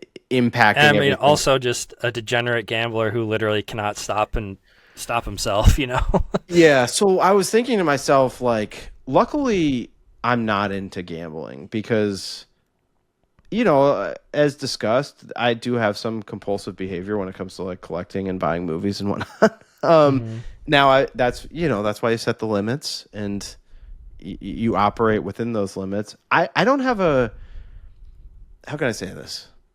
I don't have a good enough relationship with the universe to feel like gambling is something that's for me. Yeah. Like I just don't think I would ever win.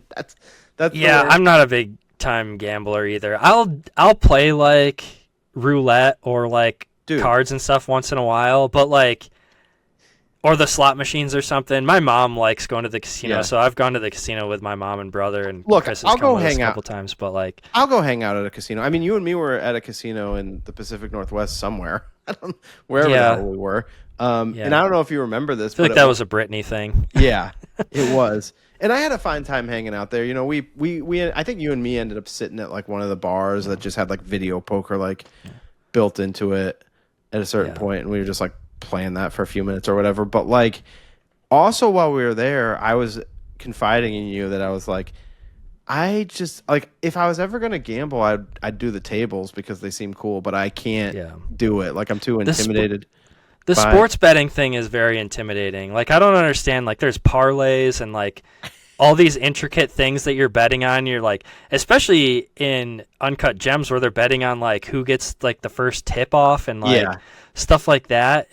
And like betting on, I mean, the betting that he does in this movie is just on like who's going to win the game, which is like kind of simple, but sports betting in general, I've never done because it seems complicated and I feel like I would definitely lose. When we were at that casino, I was like telling you how I just I like the idea of doing gambling like at the tables, but I was like I could never actually do it though because I don't know what to do. Like I don't know the rules to most of the games. So like, and I think I just gave you I was like, here, let's go play roulette. I'll give you a 20 to gamble on it. And you just put it on something and we lost immediately. And I was like, okay, that was fun.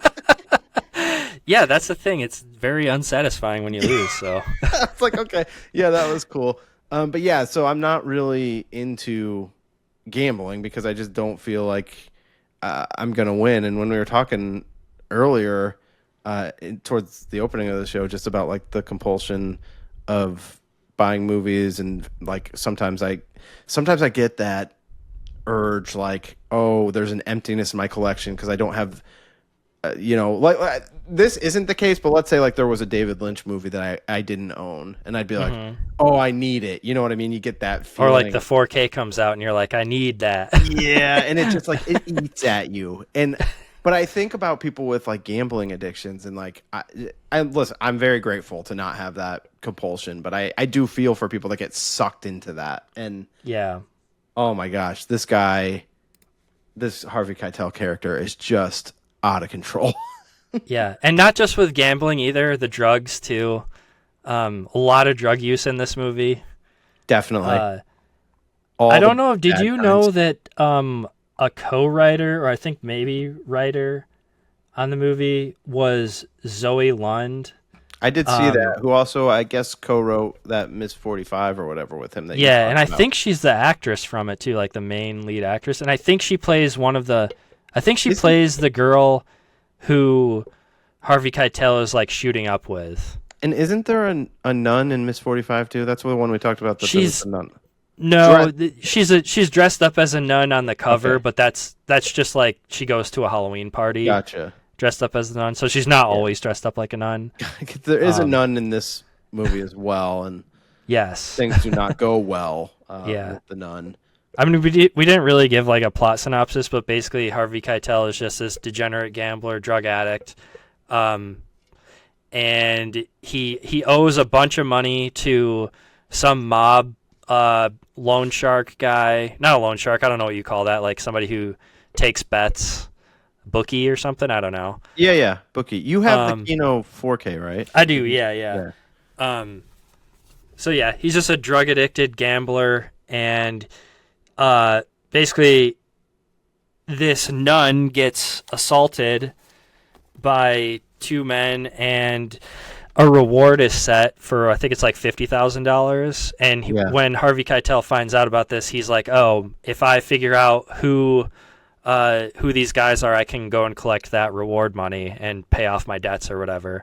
Not a ton of plot, really. It's just him kind of going around getting fucked up, and it's his exploits. Yeah, and he's definitely always getting wildly inebriated in various amounts of drugs and alcohol, copious amounts of drugs and alcohol. Mm-hmm. And as this World Series is going on, is it the World Series? It's the National League Championship Series. So it's like a big series of like 7 games of baseball. Yeah, and it starts off with the Mets being down 3 games to none. And he's like collecting money from his coworkers, these other detectives or whatever. Yeah, and it's the whole thing of, you get the whole thing on the addiction, because it's like, I think he gets the first game right, like the first game that we see. But he's like, I want to let it ride or something, right? Or he collects more money from his friends to like try to make even more money. It's like back to the Adam Sandler thing in Uncut Gems. He just can't stop. He can't quit while he's ahead. And he just kind of ends up on this downward slide of double or nothing, and it just goes deeper and deeper. And I mean, I think the most interesting parts of the movie are at the end. So I don't know if you want to spoil this one or not, but do you want to? Let's not spoil it, but you can just talk about, like, I mean, his performance at the end in that church sequence is, I mean, that is moving and haunting. Yeah. I think there's a decision that he makes at the end that's kind of baffling. Yeah. Until you, like, really start to think about it. So I think that's, like, kind of the most interesting part of the movie. But if we don't want to spoil it, we don't have to spoil it. Well, I do enjoy when he goes into the apartment, like after the church thing, and I'll just say it this way, like the decision to like sit down and watch the game. Yeah. If you haven't seen the movie and you're watching it for the first time and you're hearing what Matt's saying, you'll get it. You'll understand. Yeah. Just a crazy performance, though. I mean, Harvey Keitel definitely deserves all the praise, which you normally wouldn't get because the movie is so. I mean, it was an NC-17 movie. Yeah. I mean, and it earns being beyond rated R. Like it's rough. I watched the Siskel and Ebert review of this. It was a real quick. You can find it on YouTube. Were they trashing it? No, they both loved it, and okay. they were even like, they said if it wasn't an NC-17 movie, they think that Keitel would have got like nominated for best actor or whatever. Yeah, it's a shame because it is like it's tough stuff to swallow and tough to stomach, and in one sense it like deserves praise, like a performance deserves praise for that, but it's like it's always going to get a little a little bit of shade because people are like, "Ooh, I just don't want to deal with it. I don't want to go there." Yeah, some of the stuff he's doing, like I said before, there's a scene where he has some girls pulled over, and it's just like real hard to watch. But yeah, I mean, it's sort of, there's a little bit of Taxi Driver feel to it too. Like not exactly, but it kind of still feels in that same universe. I think it's also interesting because he seems like a guy who just like can't help himself. He doesn't seem like 100% like, I mean, I can't say he's not 100% horrible considering the scene I just talked about, but it's like I feel like he's like, especially at the end, he's trying to do something good, even though it doesn't really matter, I guess. I guess that is the one, if you want to tie these three movies together, it's like that all three of these guys in different ways are like trying to in some way redeem themselves, even though all three may be unredeemable. Yeah. Yeah, that's a fair assessment. Some more so than others, particularly Harvey Keitel in Bad Lieutenant is as unredeemable as you can be. Yeah. Yeah. But he's certainly feeling all his feelings later in the movie. Fun fact, did you know originally Christopher Walken was who Abel Ferrara wanted? Oh no, but I think they did King of New York before this. Oh, really? Yeah, I guess that makes sense. Yeah, King of New York came out in 1990, and this is 92. No, yeah, 92. So, yeah, originally Abel Ferrara wanted Christopher Walken, but Christopher Walken thought that he was too slick and polished for the role. And like we said, Harvey Keitel's performance is like incredible, and Abel Ferrara had said. So I found this podcast, and I'm not going to be able. I'll put it in the show notes if I find it again. But I found this podcast that's literally just the audio commentary from this movie. So I listened to like most of that. Oh wow! A couple days ago. So he basically said that working with Keitel was like, he was just giving him a ton of praise, saying it was like a learning experience for him working with Keitel. I think Keitel just brings like an emotion to it that you don't get out of Walken. And Walken is great for certain things. I mean, even though it's a smaller part, when he shows up in The Addiction, he completely steals the scenes that he's in, and I think he's so good and cold and stoic in those scenes. But I think Keitel just brings like an emotion to this performance. Yeah.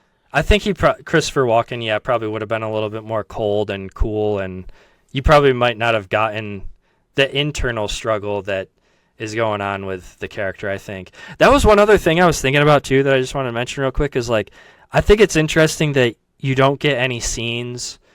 Well, you do get one scene at his house with his family and the opening with his kids. Yeah. But you don't get any scenes like in Goodfellas, the stuff going on between the main character and his wife. Like, you don't get any like outside like pressures on him really. There's one scene at his house where he's like sleeping on the couch or whatever, and his wife is like hosting people or whatever. But she doesn't like yell at him or anything. Yeah, it's just like she's just kind of like lets him be, and then he leaves or whatever. I know it does seem like he spends like 90% of his waking hours not at home. Yeah.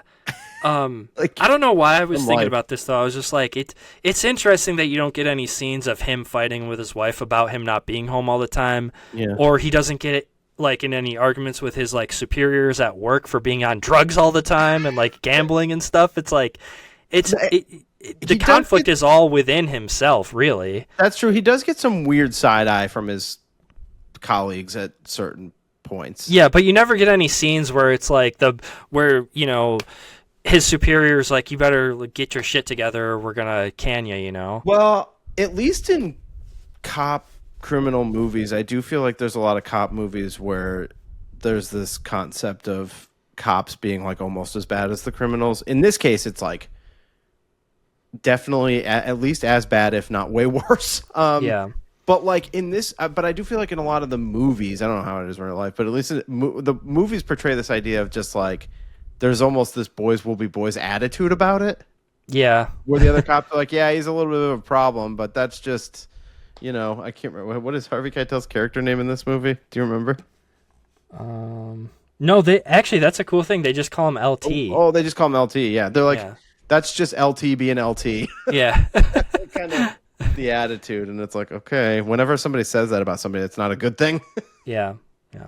Like, you know what I mean? Like, if you did something, people are like, that's just Keith being Keith. I would not take that as a positive. Yeah. That's not. I just feel like you don't use that phrase in a positive way. Another fun fact too. Did you know that Harvey Keitel was a Marine? I may have known that at one point, but yeah, it's not something that was top of mind. Yeah. I just bring it up because Abel Ferrara talked about that when they were talking about the nude scene. He was like, "Oh yeah, he was an ex-Marine. He keeps himself put together." He was. He's got an insane six-pack. Yeah, even Lindsay actually did comment on that too. She was like, he looks cut. Yeah, he is. You wouldn't think that looking at him. Like, I don't know. But with a shirt on. Certainly not a family-friendly movie, I would say. No, there's some stuff that you don't want your kids seeing. None of these movies are family-friendly, and I mean, they're just not friendly. Yeah. But I had a great time watching all three of these, I would say. Absolutely. I mean, that's the thing about blind buys. Sometimes you hit, and I feel like all three of these were hits for me. Yeah, at least like 4-star movies. There's certainly ones that I'm like happy with being in my collection for sure. And like Bad Lieutenant is a movie that I liked more than I thought I was going to. Yeah. Like half of it was exactly what I was expecting. And then the other half of it, like following this whole storyline with the Mets and everything, like I wasn't expecting that. And I loved that. Yeah. I feel like that's a thing did you ever watch the movie Killing Them Softly? Yes. With Brad Pitt where he's like a hitman? Yeah, I watched Isn't there like a series going on in the background too? Or is it just like news clips? I remember the news it's a lot of like, and it's political news. Yeah. Something about stuff like that is cool in movies. I don't know. There's just something about like that as a backdrop. Like you're saying, like it's not the same because it's not a sports thing, but like that was like a recurring thing in that movie, I remember. Yeah. Well, I was always interested in the Uncut Gems one because they actually wrote that whole movie around a different basketball thing altogether. It was supposed to be like Amari Stoudemire, who played for the Knicks. Like this whole thing with, and I don't know if they couldn't get him for the movie or what, but something happened and they rewrote the whole thing around something with the Celtics and ended up having it be Kevin Garnett. Like, okay. So I don't know. I don't know how that all comes to be exactly, but obviously they were inspired by something that really happened with that situation, and then it just wasn't all going to work out. But then they found a different like series of games that they're like, oh well, this would work for this, like, and it just it's interesting how these things come together. But I was really interested in the fact that it doesn't seem like this was actually a real series. Like they're using real players' names.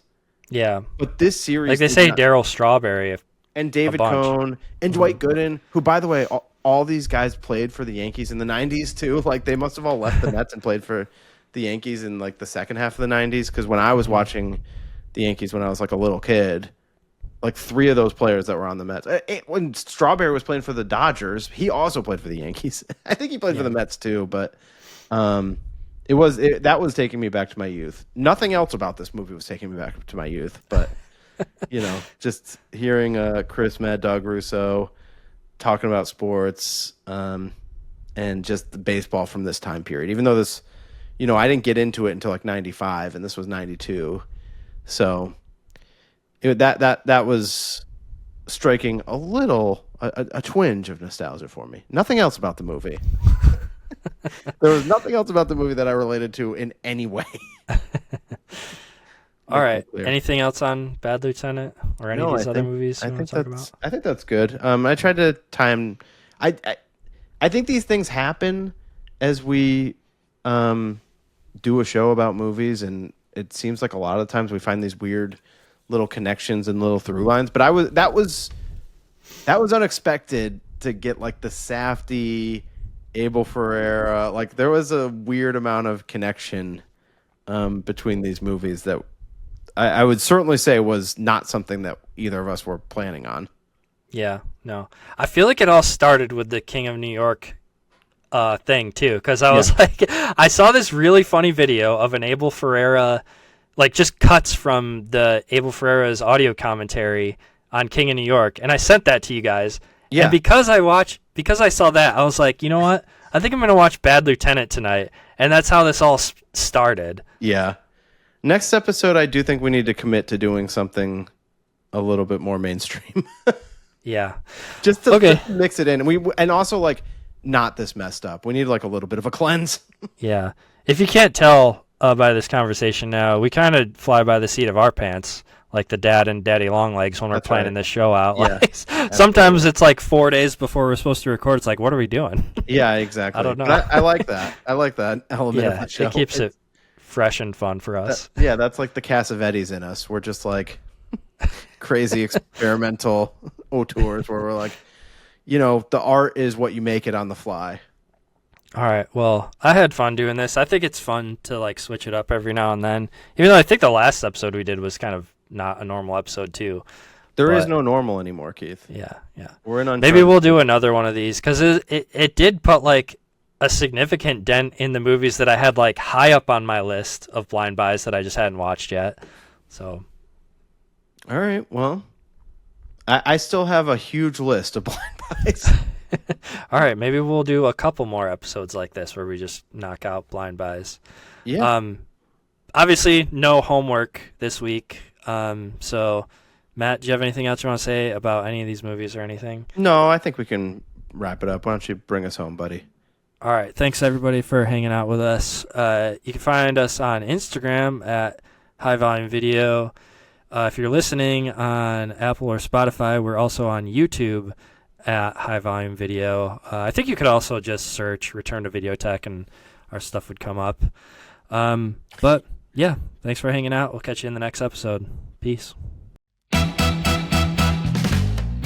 what again? Say what again? I dare you. I double dare you, mother. I hate when people talk during the movie. Over the line! Back off, man. I'm a scientist.